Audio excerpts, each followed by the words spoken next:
grizzly bears out there. And you see grizzly bear droppings everywhere. I go, hey, listen, Vigo, they're really, he goes, there are.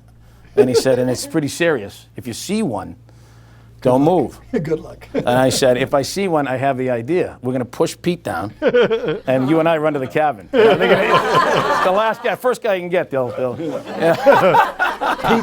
Pete's very tasty. Yeah, he should be. Eat the director, all right? Don't leave us alone. So, but otherwise, but we talked him into it. It wasn't that hard, but he was hesitant because he's so respectful of other Italian actors, you know. And then he put on 45 pounds. During the chicken scene, he ate 13 chicken breasts. During the hot dog scene, he ate 18 hot dogs. In real life. Yeah. He ate 18 hot dogs.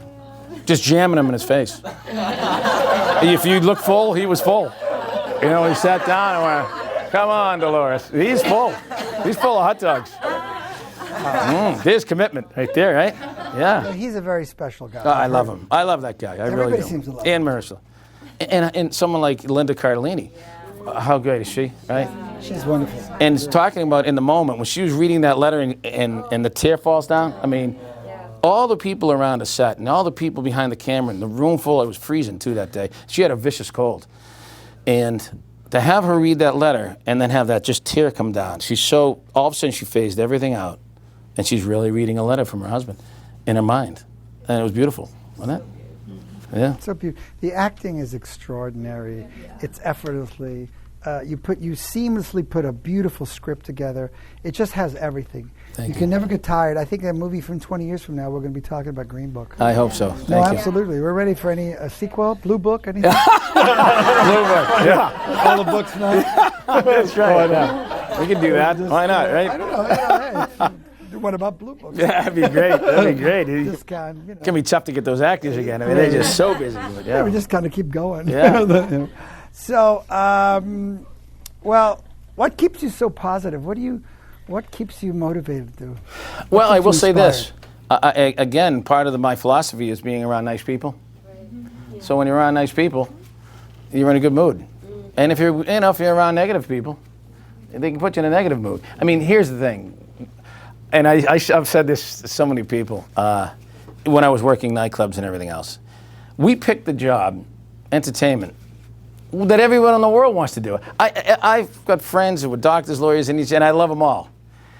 But you know what? They'd like to be right where you are right now because it's that enjoyable when it's working. Yeah. It's that fun. It's that great. I mean, it really is. So, you know, that's why it's easy to be when you're around nice people. What's the best piece of advice you've ever been given? You know, it's interesting. I was working a restaurant in Beverly Hills way back when, 25 years ago. And a gentleman came up who was a big producer at Paramount Studios. And I asked him, I said, you know, his name was Bill. I'll just give his first name, Bill. Bill, geez, you know, how am I going to make it in this business? And he said, what you have in common with everyone else is everybody is scared. Mm-hmm. Everybody's scared. You're scared you're going to be working, you know, this restaurant for the rest of your life, right? And you know, a big producer, he was one. I'm scared that my next movie's going to fail and everyone's going to, and so I'm scared. I'm just scared on a different level, but we're scared. So know that everyone's scared. So when you walk in a room to audition or whatever you're doing, you know, people want you to do good. Right. They want you to do good, right? Yeah, absolutely. Absolutely. He also said that he was the one who coined the phrase, don't ever step on somebody, but sometimes you have to step over. And the reason why is because some people don't take it as serious as you do. Yeah. You know? You have to be with the right group. There's a saying which is you don't go higher than the group you're in. And so that's who you surround yourself is where you're going to go. If you're with people who are not doing that much, you're not going to be doing that much. Absolutely. I mean, you have high achievers that love art. Pete is this passionate man. Fantastic guy. So it's just bouncing off. Believe me, I want to be in the car ride next time. Good. You will be. I'm ready. I want to go. I'm not ready to go. I'm ready to go. I love adventure, and I think you're ready for the adventure. Oh, I love it. I wake up happy every morning, only because I'm doing what I love. Yeah. But, you know, there's a lot of times you're sitting there looking at the ceiling going, oh, my God, what'd I do? Because, you know, no one knows what the future holds. Everyone sit there and go like, I knew it was going to happen all along. They're lying. No one knows what's out there, right? I mean, you hope. You just keep going and you, one foot in front of the other, and you have a good positive attitude and prioritize, and it'll work out. I mean, it really will. I'm living proof of it. You are a living proof of many things, but can you tell us a little bit about the Academy Award experience? Mm-hmm. The night you're there, what it meant to you, to your family. Tell us, what was that like for you? Well, it's kind of what you see on TV, right? It's as big an event. I mean, it's and the good news is if you're. I always said I wasn't going to the Academy Awards unless I got nominated. I had that in my head because I had way back when I had the opportunity to be a seat filler, and you know what? To be honest with you, I wish I was a seat filler then too, because it would have been fun being in that atmosphere. But you know, I brought my brother and his wife, and it was just my girlfriend. It was fantastic. I mean, I got everyone involved. I got my friends, and it was just it was a great experience. I mean, you get the red carpet, you know, and you get it's just everything you expect, you know. But what was it like when they mentioned your name? I mean, that was you know. I bet on you. I knew you were going to. Oh, you were the biggest supporter of Bernard. Yeah, I mean, really, honestly, I would see him. I'd see him during commercial breaks, and we'd be hugging it out, going, "What do you think? What do you think?" I think we're going to make it. I'm telling you, we're going to make it. And you know, you're kind of nervous because you have. Because you hope, and all of a sudden they call, and we call, and the winner is, you know. And then you got to think of what you're going to say. Yes. Did you have so what was that when they mentioned your name? Yeah, you know, it was great. You know, it's funny. We had I don't know if you caught the Golden Globes. Yes. But the Golden Globes, we were lucky enough to win as writers and also the movie, and they just cut me off. I went up to the mic and did the biggest fun, you know, the stupidest thing that you always expect is going to happen. I get up to the mic and they cut it off. Cut it, darkness. They do that. I decided I'm going to say something, and I said, no big deal. There's always next year. That's what I said. So I said, so Bradley Cooper, who was sitting up front, he got a big kick out of that. So the second time he won, I said, listen, if the big guy gets in front of me this time, tackle him. I gotta say a few words. But then Pete did it. So now this time for the Academy Awards, we had decided that, listen, if we win, that you know, I'll get up first and speak. And that was the plan. However, there's a lunch before the Academy Awards, and they tell you exactly how much time you have. And I believe it's like 120 seconds from the second your name is mentioned. So if you fall down, if you run around, if you go in the other direction, you're out of luck. So as I was running up there, Vigo's in the hallway, and I knew I had to be first, and I know I got Nick and Pete hot on my tail. And I see Vigo like this, and he tackles me like, oh, like this. I go, okay, there's 10 seconds. Hug me later. Hug me later. And then rehearsal as well, and it was great. And I'm like, I'm gonna have to tackle one of those guys. But everyone was very respectful. How funny would that have been? That would have been a good scene. You played football. You'd be very I played football in college. I did. So I could have done that. Yeah. Boom, knock him over. So everyone was great. So how did it feel for you? Did you feel that it was a beginning of something, or just a continuation that you've always been a success? You know what? It was. Because I always felt you were a success when I met you. I appreciate that. Yeah. You know what? I love it. I'm appreciative of it, and there's just so many things in life, you know, whether it's friends, relationships, that are successes when you meet people and stuff. That I got to say, I'm happy as a clam. There's no question about it.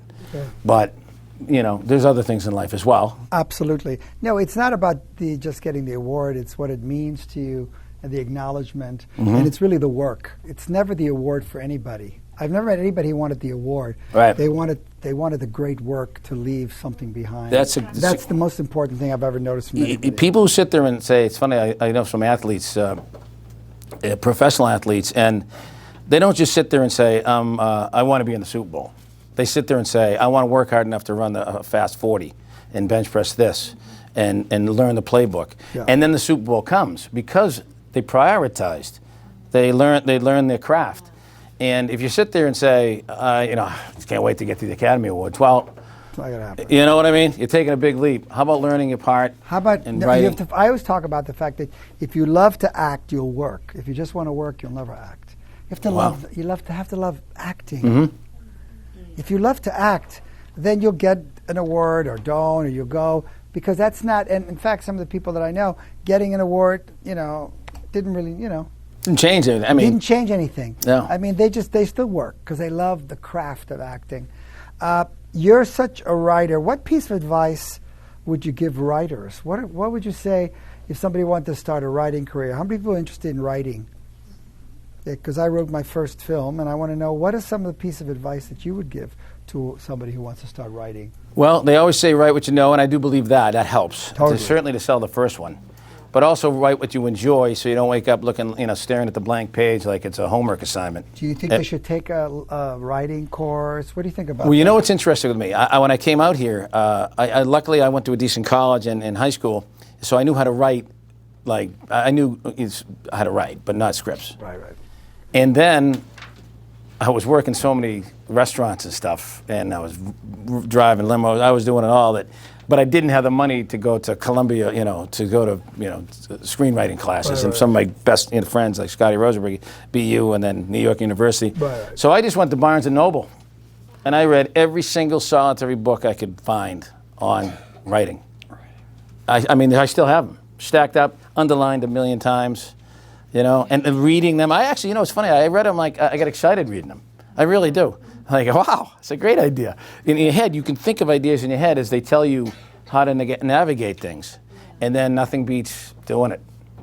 You got to do it. Would you say write with a partner or write alone? Because I wrote with a partner, and that made all the difference for me. Yeah, I would. Bounce off. I would say you need to be able to write alone before you write with a partner, because you have to have confidence in your stuff. Right. And don't be afraid. And this is something that can happen to actors too. I found it with myself. Is you have to throw that bird from the nest and go, all right, I'm handing my script off. It could be terrible. Yeah. But someone's got to read it. Someone's got to go, that stinks, or that's great. But if you never, same with acting, like if you never go on auditions and you spend your whole time just faking it, like, well, I got to, and here's the thing I found out from my acting class, Third Street Theater, which they were very nice, but too many of the people never decided to get into the business. Right. They decided to stay just in the show part. Well, just in the professional students. The professional students, exactly. And you could be a professional writer in your head, but never have the guts. No, there's a lot of, well, that's the thing. It takes courage to give who you are. Yeah. And give. And then have someone go, oh, you go, well, that's me. But that's the business. Right. We're in that business. We are. Where you perform, they judge. But that's what you do in the movie, right? You're going to see a movie, you're going to like it, you don't like it. You see a Broadway show, you like it. I mean, that's our contract. That's right. I sing, you decide. And that's it. And they got guts. And, for all you actors out there, it's, we're the writers, producers, directors. I think of it like, I just saw the trailer for Maverick, right? And I think of it like where we are, the writers and producers, we're kind of like the aircraft carrier. But you guys are the ones, nothing happened. All the stuff we do, the writing and producing and getting the money together and everything else, it all comes down to you guys. It all comes down to who's in front of that camera. We're back. Once that's all done and the money's done and the sets are built, and now it's like, oh my God, it comes down to one person looking in the camera, and you win you die or you survive by, that moment. Oh, that moment. You're also a producer. What piece of information would you give to people who want to start producing? What would you say? What are some of the skills of being a good producer? I would say, for me personally, and there's different people do different things, but be friendly to people. Thank God I've known Pete for all these years. Now, how did you meet Pete originally? Pete was doing, I forget what movie he was doing, and it was, and he's from, he spends a lot of time in Boston, Martha's Vineyard. And I had friends in Martha's Vineyard. I see, that's what you mean. And so he would sit there and go, hey, Bri, what are you doing? And I go, nothing. He goes, hey, I'm doing Me, Myself, and Irene. It'd be funny. You got a great laugh. Want to be in this scene? I go, sure. I come in, and he's that's very loyal that way. Oh, he's unbelievable. I can't speak highly enough about Pete or Bobby. No. They're very loyal. They just put them in the one movie and then try to find something else. And by the way, my favorite part of Green Book are not the two guys you mentioned. Actually, the last scene in the movie, you see this man. He's the cop going, everything okay? That's Brian Currie.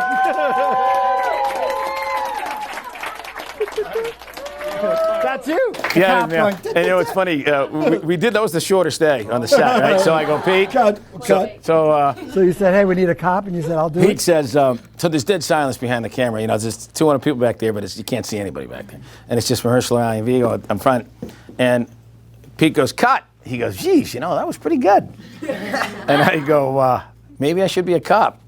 And he said, it's not too late. Which is funny. And then Mahershala called me and he said, he goes, but no Academy nomination for acting, for your acting. And I go, Mahershala. You were robbed. Yeah, You were robbed. I said, yeah, I was such a cop, they probably thought I was a cop. That's it. That's what they thought. That's what it is. That's when you take it to the next level, That's Mahershala. the You're last going to kick out. level. Yeah. Oh, yeah. Oh, my God. What can you say about Brian Currie? Oh, thank you. Thank you. Thank you. Oh, please, how about a hand for Bernardo, please? I love this guy. He's the best. He's the best. You're in the right place. You're in the right place, I guarantee you. Here we go. Thank you. Take a picture.